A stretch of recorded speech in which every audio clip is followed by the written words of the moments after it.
Ooh, it's getting spicy. Did you hear about Simone Biles launching a personal attack against Riley Gaines in the trans athlete debate? If not, stay tuned because I'm going to tell you what's up. So it starts off with this Minnesota State high school team.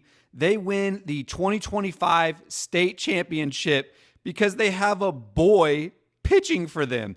This boy, pitched 5 games, shutouts. None of the girls on the other teams got hits. And that's how this team won the state championship. So Minnesota posted this and they locked the comments because they didn't want anyone to comment on the obvious asterisk that should be involved in this state championship.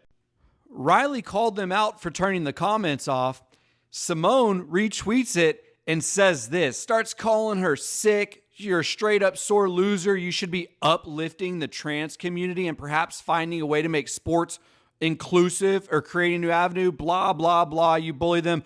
If Simone Biles had to compete against men in the World Olympics, no one would know her name. But also, let me remind you what Simone Biles needs to compete.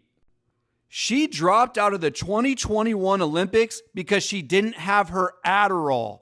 And Japan has a strict ban on Adderall because it's a methamphetamine. So she had to drop out of the Olympics and blame mental health when in reality, you needed a performance enhancer to do your sport.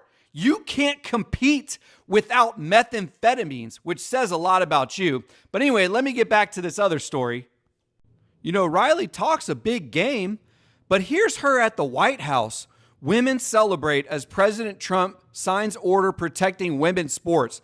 So Riley feels real comfortable calling out Simone Biles and all of this other stuff going on. But why isn't she holding President Trump accountable for the executive order that they passed in February? And this is one of the lines. I'm going to draw a line here. For anybody that is supporting President Trump, you have been told through an executive order that he protected women's sports, but men are still playing in women's sports. So until you start holding him accountable for his promises, you're going to keep getting bullshit. Anyway, that's your quick 2.5 minute spill on Simone and Riley.